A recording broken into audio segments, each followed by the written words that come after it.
Canada का फिर से भारत को तगड़ा झटका। एक बार फिर से भारत पर कनाडा ने इल्ज़ाम लगाया और उन देशों की लिस्ट में डाल दिया जो देश कनाडा के मामलों में हस्तक्षेप करते हैं। कनाडा ने अपने डॉक्यूमेंट में सबसे बड़ा खतरा अपने लिए चाइना को बताया है, लेकिन भारत को भी खतरा बताया है। और उस डॉक्यूमेंट में लिखा है साफ साफ कि भारत कनाडा के आंतरिक मामलों में उंगली करता है, टांग अड़ाता है, हस्तक्षेप करता है।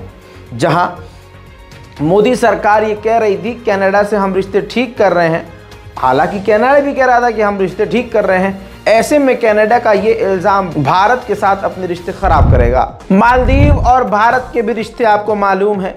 अब खबर यह है रॉयटर्स के मुताबिक कि मई तक भारत अपने वहाँ जो सैनिक है उनके बदले अपने आम नागरिकों को वहाँ भेजेगा, रिप्लेस करेगा।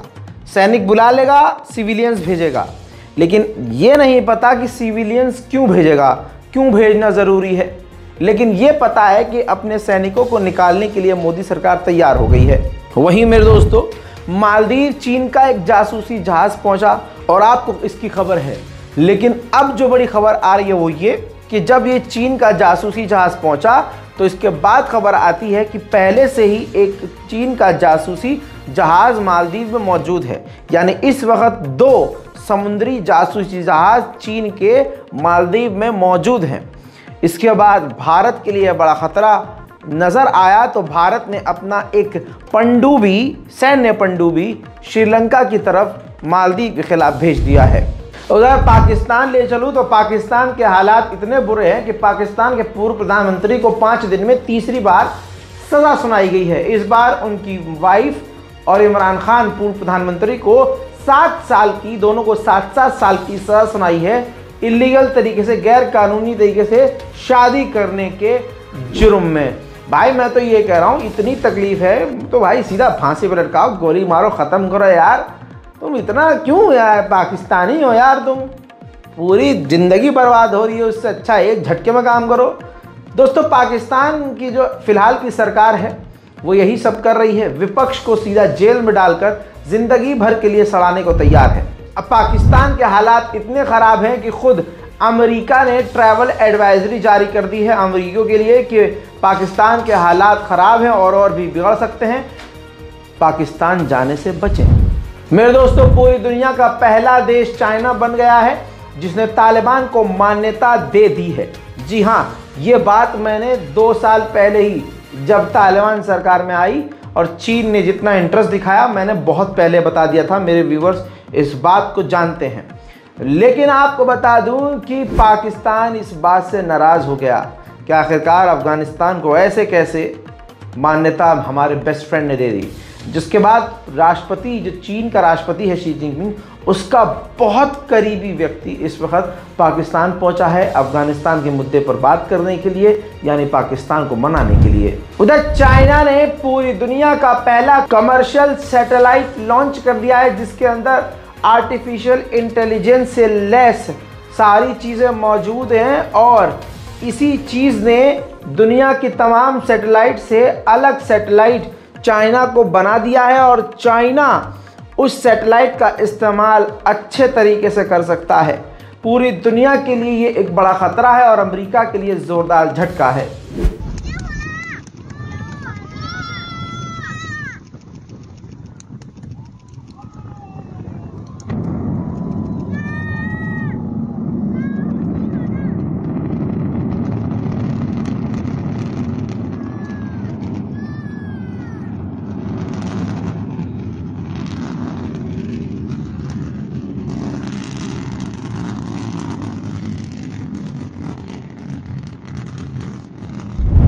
मेरे दोस्तों, टोक्यो में सबवे के अंदर खतरनाक आग लग गई, जिसके बाद 800 पैसेंजर से, ट्रेन के यात्रियों से वो जगह खाली करवाई गई। हालात बड़े नाजुक थे। गनीमत ये रही कि किसी मौत नहीं हुई। आग खतरनाक थी। तस्वीरें आपके सामने।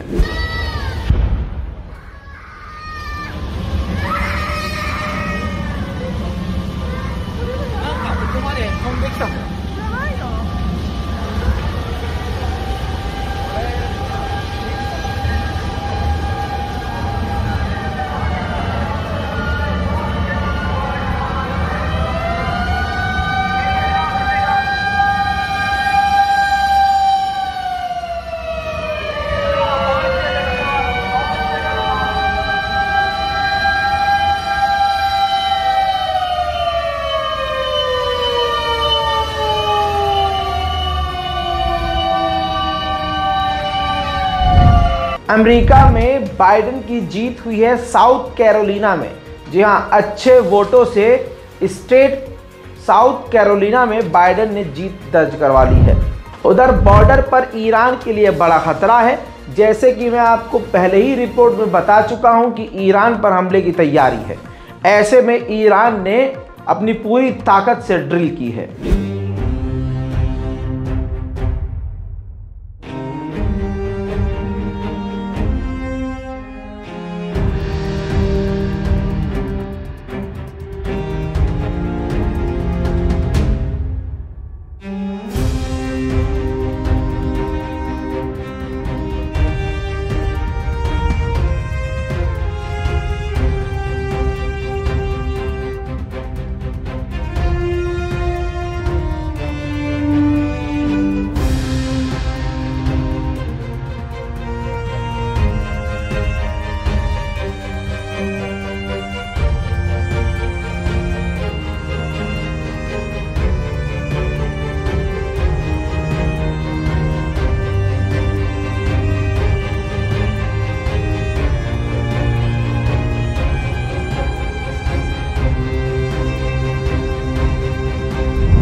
तुर्की और इजिप्ट के बीच हमेशा से खटास ऐतिहासिक रहा है।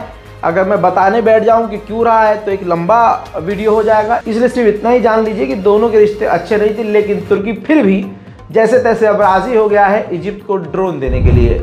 वहीं तुर्की में हेलीकॉप्टर क्रैश के अंदर तुर्की के 2 पुलिस अधिकारी मारे गए हैं। चिली एक अलग देश है जहां एक खतरनाक जंगल की आग लगी। जंगल की आग इतनी तेजी से फैली कि अब तक उस आग की वजह से 110 लोगों की मौत हो चुकी है।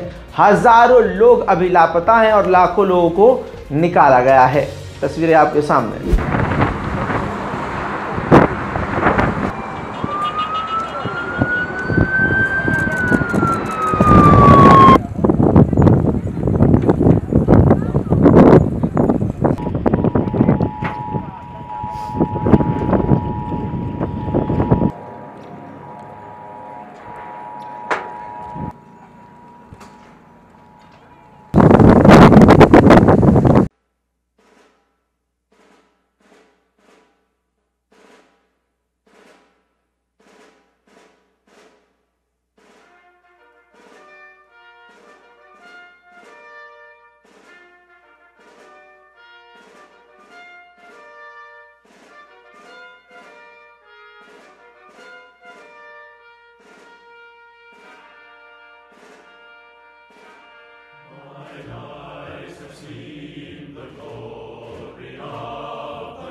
रशिया के इरादे बड़े खतरनाक है। रशिया ने अपनी एक खास नई न्यूक्लियर सबमरीन लॉन्च कर दी है।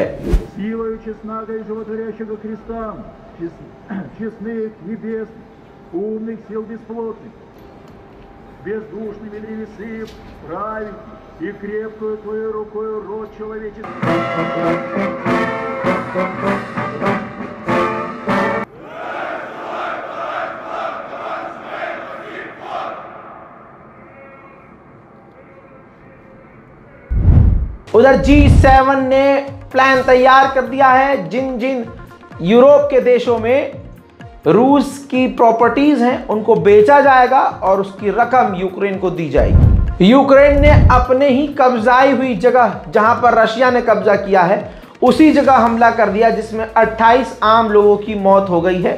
रूस ने खुद इसकी जानकारी दी है।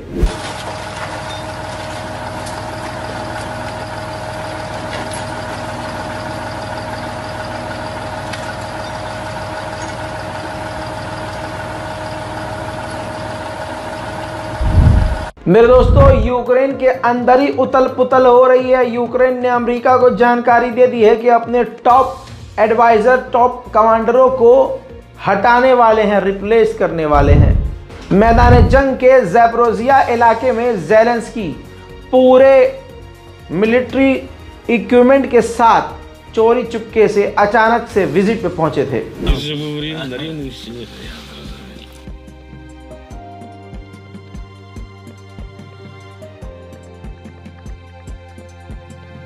по-перше, маю велику честь сьогодні бути тут, підтримати вас і нагородити, хлопці. Ви, наші воїни, на ваших плечах така складна вирішальна місія. Відбити ворога і перемогти в цій війні. Я вам бажаю цієї перемоги. Хочу вас нагородити. Ну і бажаю зробити все, щоб ця перемога була швидше, щоб вас підтримували рідні, близькі і всі цивільні громадяни України. रूस के एक न्यूक्लियर बॉम्बर ने यूक्रेन के बड़े शहर पर बमबारी की थी, जिसकी तस्वीर मैं आपको दिखा रहा हूं। यूक्रेन में इसने खतरनाक हमले किए थे। मैं आपको बता दूं कि इन पायलट को रूस के अंदर ही किसी ने गोली मारकर कत्ल कर दिया है। खबर यह भी है कि रूस के अंदर जो सैनिकों की महिलाएं हैं वो सड़कों पर उतरकर प्रदर्शन कर रही हैं और सरकार से मांग कर रही हैं कि इस जंग को ख़त्म करें और हमारे हस्बैंड्स को, जो हमारे शौहर हैं, वो वापस आएँ।